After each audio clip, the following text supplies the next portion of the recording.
I'm your host on True Crime Tragic. A woman who converted away from her religion is forced to move out of her home state after her entire family was kidnapped by her former religious extremists. This is gonna be a good one. Let's get into it. It all started when this young woman named Brenda joined the Mormon church when she was just 16 years old. It felt right, but not that right. She remained an active member of the church for most of her life until she eventually decided to leave the church. When she left, she did so with the full knowledge that it would cost her relationship with her family. You see, Brenda's family were strict ever since the time her father remarried after her parents divorced when she was still a child. He found a woman named Ruth who took the kids under her wing and taught them about religion. Ruth was very devout and all of her children followed in her footsteps. This wasn't a toxic household by any means, but Brenda often felt suffocated by their lifestyle. She wanted more than what her family could give her.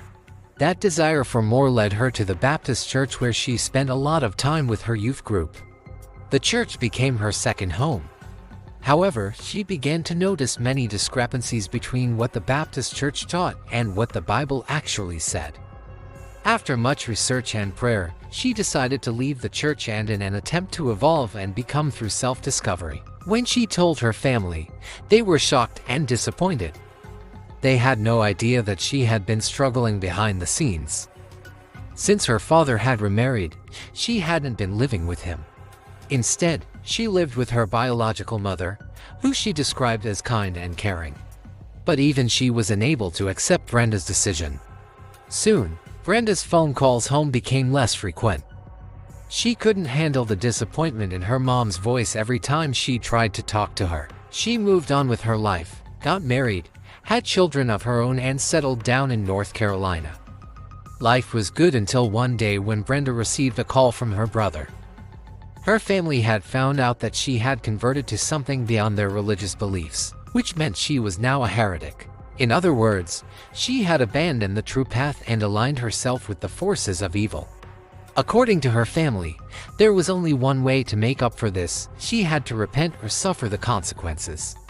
At first, they were willing to give her the benefit of the doubt, but when she refused to apologize for her beliefs, they decided that she had chosen her fate.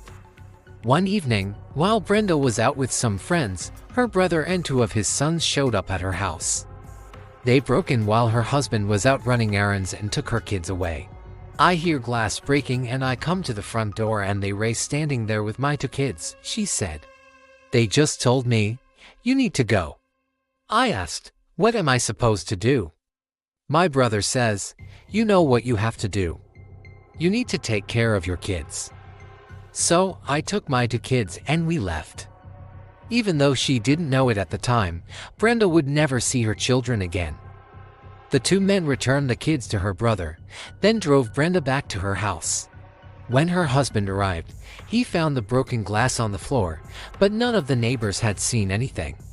From that point on, Brenda and her husband received text messages from her family telling them to prepare for her imminent arrival.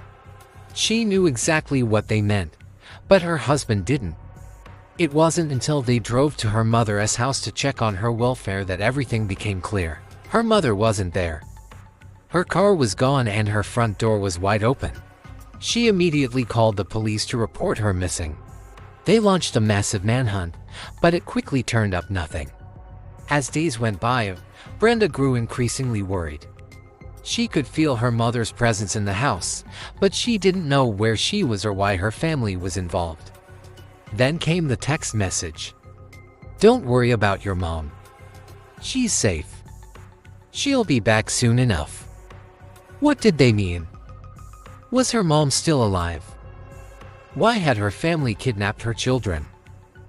And where was her mother being kept? With all these questions swirling around her head, Brenda made a decision to visit her father and find out what was going on. But when she knocked on his door, the answer she received shocked her to her core. Her father answered the door with bloodshot eyes. He barely recognized her and mumbled something about how he hadn't seen her in a while. I asked him if he knew where my mom was. He said, "No, I haven't seen her in a long time." I said, "You know what's happened to her, don't you?" He denied knowing anything about her disappearance and slammed the door in her face. To say that Brenda was furious would be an understatement. She stormed back to her car and started making phone calls, trying to find her mother.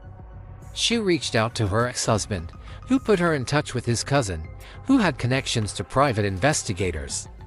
Together, they put together a plan to infiltrate her family's home and find out what was going on.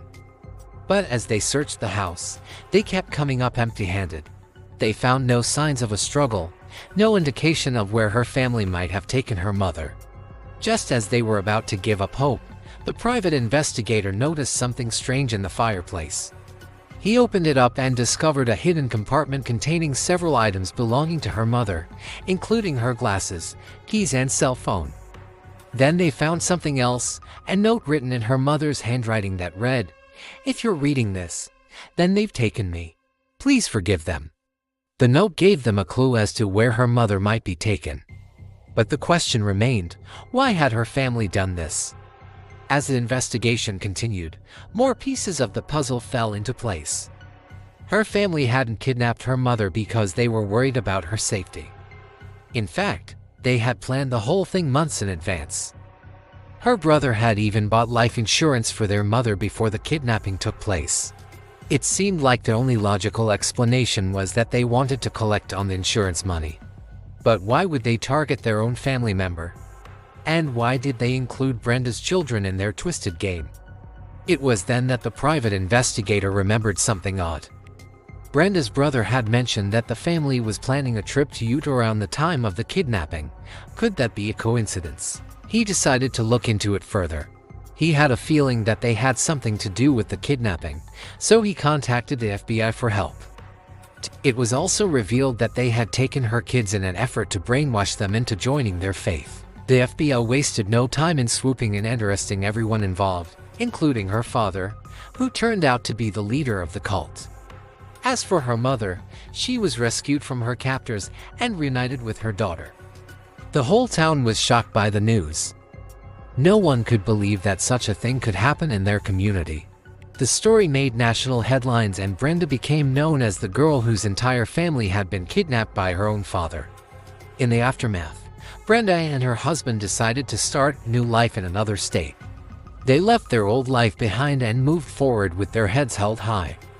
Looking back, Brenda said that she had no regrets. She also forgave her family for what they had done to her.